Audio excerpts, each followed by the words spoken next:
بسم اللہ الرحمن الرحیم باب ما جاء فی ترک الصلاۃ۔ فرماتے ہیں یہ باب ہے اس بارے میں کہ نماز کو ترک کرنا یعنی چھوڑ دینا۔ چونکہ حدیث پاک کے درس میں بات چل رہی تھی ایمان سے متعلق، اور پچھلے درس میں یہ بات ہوئی کہ ایمان کا جو سب سے بڑا رکن ہے اور ایمان پر دلالت کرنے والی جو سب سے بڑی چیز ہے وہ سارے اعمال میں نماز ہے، اور نماز کے عمل سے مومن کے ایمان کا پتہ چلتا ہے۔ جیسے آپ کے سامنے حدیث آئی، جناب رسول اللہ صلی اللہ علیہ وسلم نے فرمایا کہ جو بندہ مسجد کی خبرگیری کرے، آئے جائے، آتا جاتا ہوا نظر آئے، تو تم اس بندے کے ایمان کی گواہی دو۔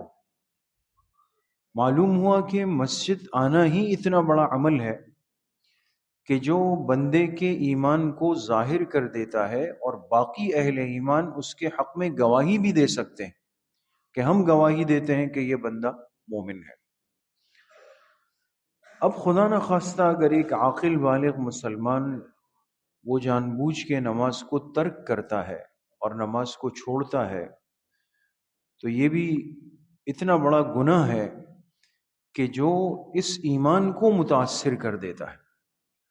جس طرح نماز کا پڑھنا ایمان پر دلیل ہے، نماز کو ترک کرنا یہ ایمان سے محرومی کی ایک دلیل ہوا کرتی ہے، جو حدیث مبارکہ اس باب میں آ رہی ہے۔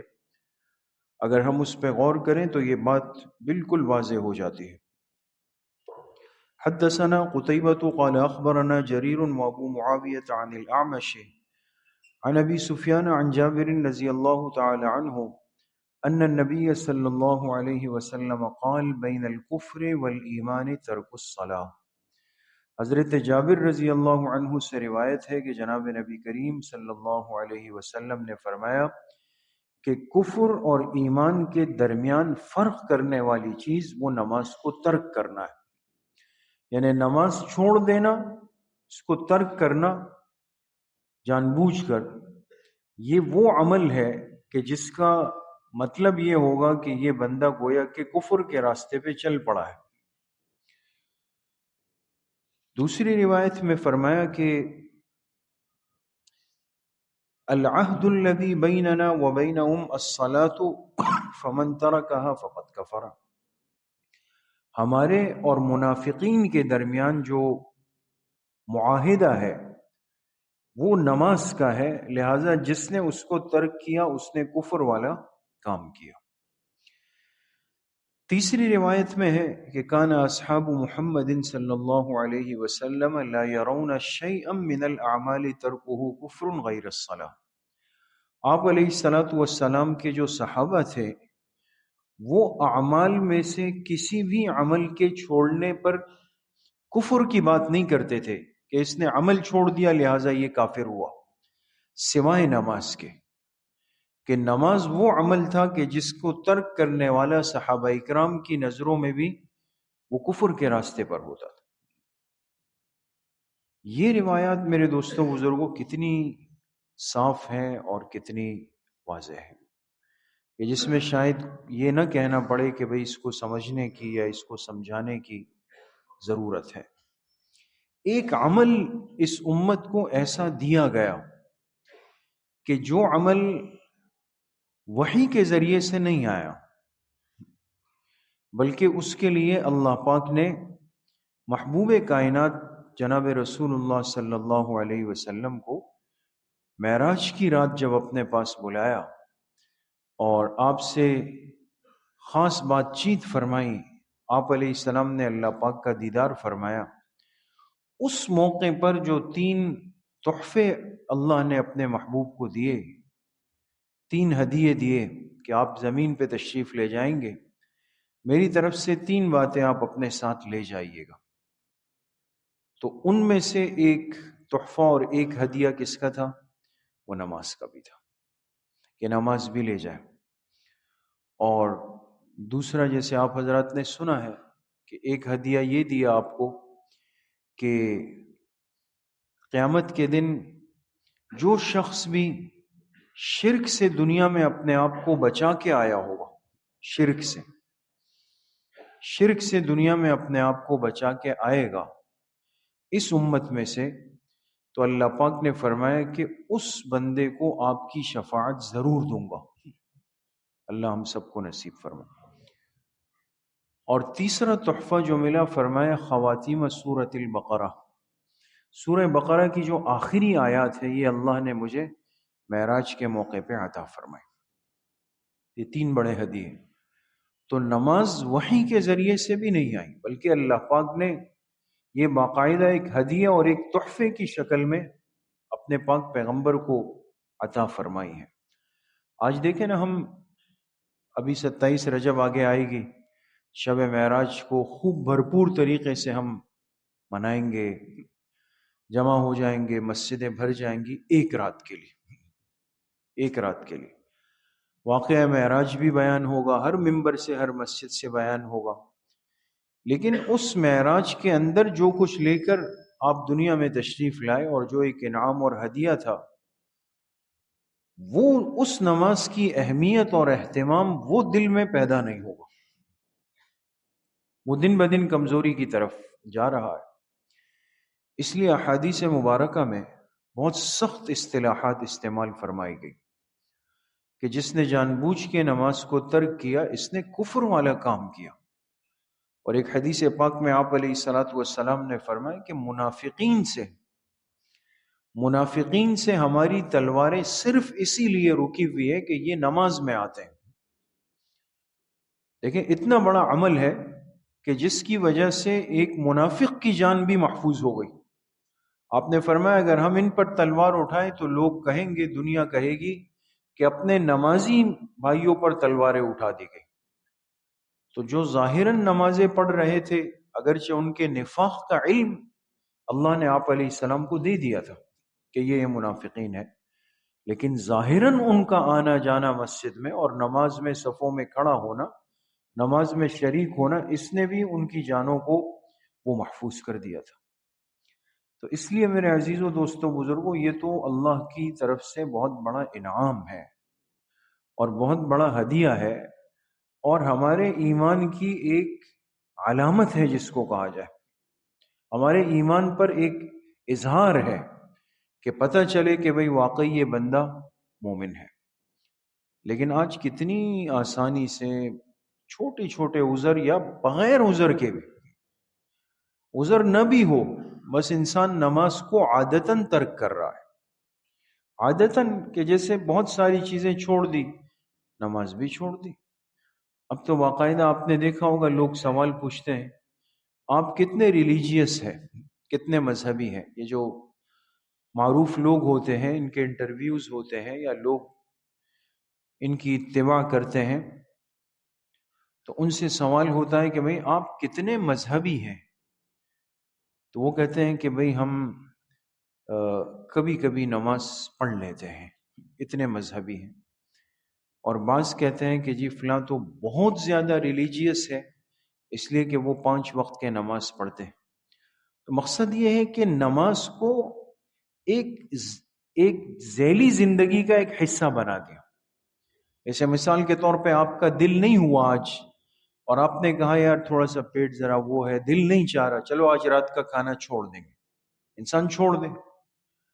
تو آپ سمجھے کہ جو چیز انسان کی نجی زندگی کی ہے، نجی پرسنلی لائف جس کو کہتے ہیں، اس میں انسان اختیار رکھتا ہے کہ آپ کریں آپ نہ کریں۔ طبیعت نہیں ہوئی، بھئی آج شام کی چائے نہیں پی، طبیعت نہیں مان رہی تھی، بس اس لیے ہم نے نہیں پی۔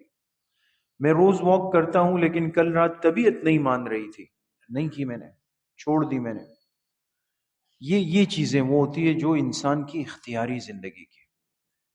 باطل نے اتنی محنت کی کہ اس امت کے اس طبقے کو، جس کو دنیا کا بہت بڑا حصہ اپنے لیے آئیڈیل سمجھتا ہے، جس کو فالو کرتا ہے، جس کے پیچھے چل رہا ہے، اس طبقے کے ذہن میں یہ بات ڈال دی بڑی محنت کے ساتھ کہ جس طرح یہ باقی چیزیں آپ کی نجی زندگی ہے، یہ دین اور دین کے معاملات بھی آپ کی نجی زندگی ہے، آپ کی نجی لائف ہے، لہٰذا اگر آپ نے نماز پڑھی تو مرضی، چھوڑ دی تو کوئی عذر نہیں۔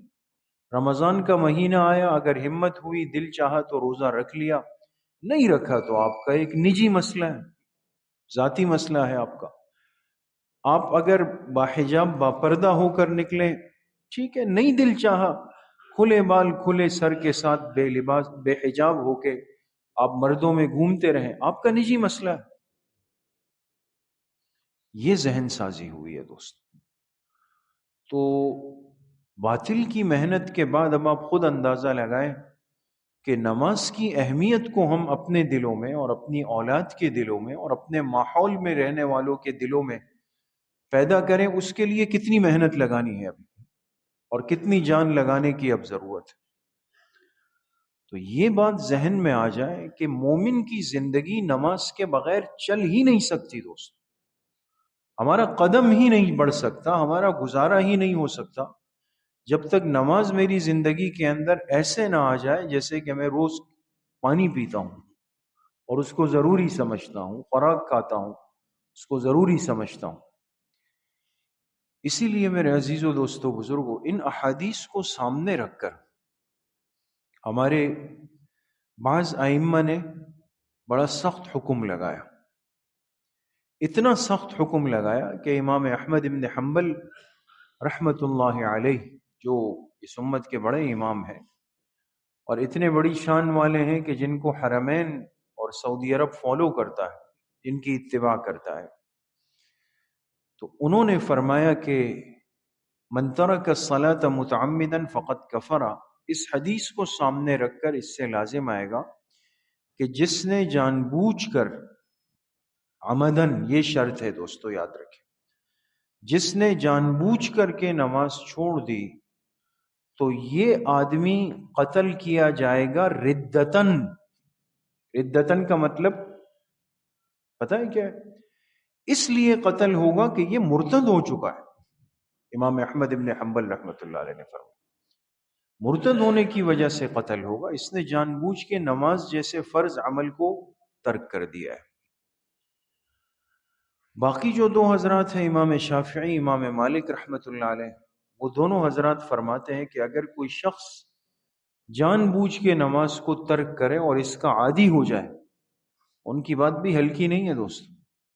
وہ فرماتے ہیں کہ ایسے بندے کو جو امیر المسلمین ہو، حاکم وقت ہو، وہ اس کو تنبیہ کر لیں، اور اگر تنبیہ نہ ہو تو وہ اس کو قتل کر دے گا، لیکن حدن، وہ تھا ردتن۔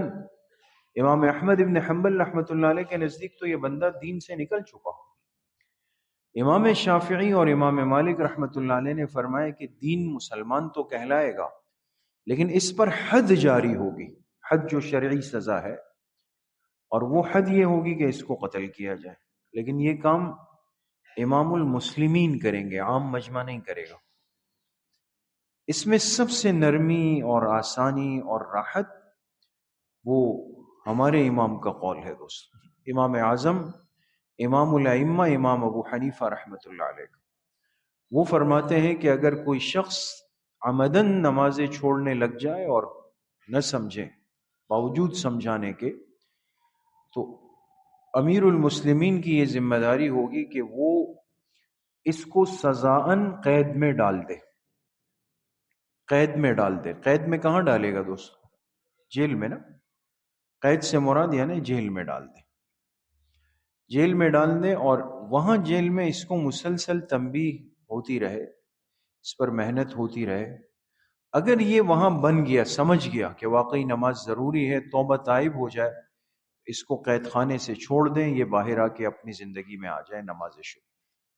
لیکن یہ قید میں اور جیل میں جانے کے بعد بھی اپنی زندگی میں مست گھوم رہا ہے، نہیں کر رہا نمازیں، تو ایسی صورت میں کیا ہوگا کہ یہ جتنی اس کی زندگی ہے یہ اسی قید خانے میں گزر جائے، یہاں تک کہ اس کا اگر وہیں انتقال ہو جائے تو وہیں سے اس کی میت کو جنازہ پڑھ کے وہیں دفنایا جائے، یہ باہر نہیں آئے گا۔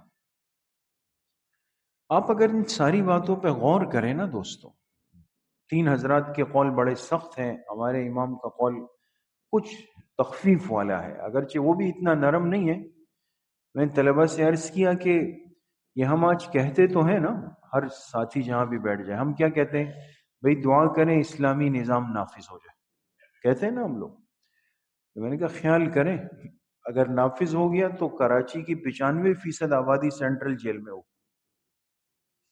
ایسا ہی ہونا ہے نا، پھر تو سب بے نمازی ہم وہاں گئے ہوئے ہوں گے، وہاں بیٹھے ہوں گے. جی کیا ہو گیا؟ یہ نماز نہیں پڑھ رہے تھے اور ان کو یہاں لایا گیا ہے تاکہ یہ نمازی بن جائے. پھر شہر میں رش کم ہو جائے گا، ٹریفک کم ہو جائے گا، سب سینٹرل جیل میں ہوں گے وہاں. تو اسلامی نظام کی دعا کرتے ہوئے یہ چیز ضرور ذہن میں رکھیں کہ یہ باتیں اس کے پیچھے آئیں گی. پھر بہرحال عرض کرنے کا مقصد یہ ہے کہ اگر ان حضرات کی باتوں پہ غور کریں تو علماء نے ایک عجیب بات لکھی کہ یہ اتنی سخت ترتیب اختیار کیوں کی گئی. اس کی وجہ یہ ہے کہ ایک انسانی اور اسلامی معاشرے کے اندر اگر بے نمازیوں کا ہجوم بڑھ جائے، نماز ترک کرنے والوں کی تعداد بڑھ جائے گی، تو اس کی وجہ سے وہ نحوست اور بے برکتی پورے نظام زندگی پہ آئی اور سارے معاملات متاثر اور ڈسٹرب ہونا شروع ہو جائیں گے. جیسے آج ہے، ہر چیز میں دیکھیں نا ایک پریشانی ہے. آپ یہاں سے گھر تک جائیں گے تو آپ کبھی ٹریفک میں پھنسے، کبھی سیوریج لائن کا پانی آپ پر کسی نے پھینک دیا، کبھی کچھ ہوا کبھی کچھ ہوا. مارکیٹ گئے تو جاتے ہوئے پھنسے، نکلتے ہوئے پھنسے، لائٹ چلی گئی 2 دن نہیں، سارا نظام آگے پیچھے ہوا. اس لیے کہ ہر طبقے میں ہم خود تلاش کر لیں آج کہ ہر طبقہ وہ کتنے فیصد نماز پڑھ رہا ہے اور ان مسجدوں کو ہم کتنا آباد کر رہے ہیں. اس ترک کرنے کے یہ نقصانات آج دنیا کے سامنے آ گئے ہیں دوستوں. تو اس لیے باقاعدہ اس کی محنت ہو، دعوت ہو، اور سب سے پہلا درجہ تو اپنی ذات اور اپنے اہل خانہ. یہ تو اختیار کی چیز ہے نا. اپنا وجود تو یہ جو 6 فٹ کا جسم ہے اس پر تو میں اسلام نافذ کر سکتا ہوں. پاکستان میں تو اسلام چاہیے، وہ آئے گا، لیکن اس سے پہلے اپنے وجود پہ اسلام نافذ ہو جائے. کل کوئی پوچھے جی کس طرح کا اسلام چاہیے تو ہم کہیں گے جی میری طرح والا اسلام، اس طرح کا لباس، اس طرح کا چہرہ، اس طرح کا اخلاق، اس طرح کے گفتار، اس طرح کا میرا کاروبار، یہ سب چیزیں. اور اس کے بعد اہل خانہ ہے، بیوی ہے، بچے ہیں، چھوٹے بہن بھائی ہیں، گھر کے افراد ہیں جن کی باس پرس ہم ہر معاملے میں کرتے ہیں اور کر سکتے ہیں، پوچھتے ہیں ان سے. تو یہی معاملہ اگر ان کے ساتھ نماز میں بھی ہو کہ بھئی نماز کی کیا کیفیت ہے. رات کو ابھی آپ گھر جائیں تو بچے اپنے اپنے کاموں میں لگے ہوں گے، تھوڑا سا ایک ایک کو بلا کے پوچھ تو لیں کہ بھئی آپ نے آج فجر سے لے کر عشاء تک 5 نمازوں میں سے کتنی نمازیں وقت پہ پڑھی، کتنی نمازیں مسجد میں پڑھی، کتنی نمازیں آپ کی قضا ہوئی. تھوڑا سا اس کی حاضری شروع تو کریں. ہمیں اندازہ ہو جائے گا کہ ہمارے اپنے گھروں کے اندر ہماری آل اولاد جو ہے ان کی نمازوں کی کیفیت اور ترتیب کتنی آباد چل رہی. تو بہرحال محنت کی اشد ضرورت ہے اور انسان کو اللہ پاک نے صلاحیت دی ہے، ہمت دی ہے، یہ نماز کی دعوت دے، ساتھیوں سے بات کریں. آتے ہوئے اپنے دوست ساتھیوں کے جن کے ساتھ بیٹھا ہوتا ہے ان کو وہی چھوڑ کے ہم کہتے ہیں جی میں نماز پڑھ کے آ رہا ہوں، وہ چائے پی رہے ہیں، میں نماز پڑھ کے آ رہا ہوں. بھائی وہ بھی آ جائے آپ کے ساتھ، چاہے نماز کے بعد ہو جائے. وہ میچ دیکھ رہے ہیں، جی میں نماز دیکھ کے آ رہا ہوں، خیال کرنا اسکور میں آ کے پوچھوں گا کس نے کیا کیا ہے. ان کو بھی لے آئے، نماز پڑھ لیں، بعد میں اجتماعی طور پہ ساتھ بیٹھ جائیں سب چیز. کیا خیال ہے؟ کوشش کریں گے انشاءاللہ. اللہ پاک مجھے بھی آپ سب کو صحیح عمل کی توفیق نصیب فرمائے. الحمدللہ رب العالمین والصلاة والسلام علی سیدنا.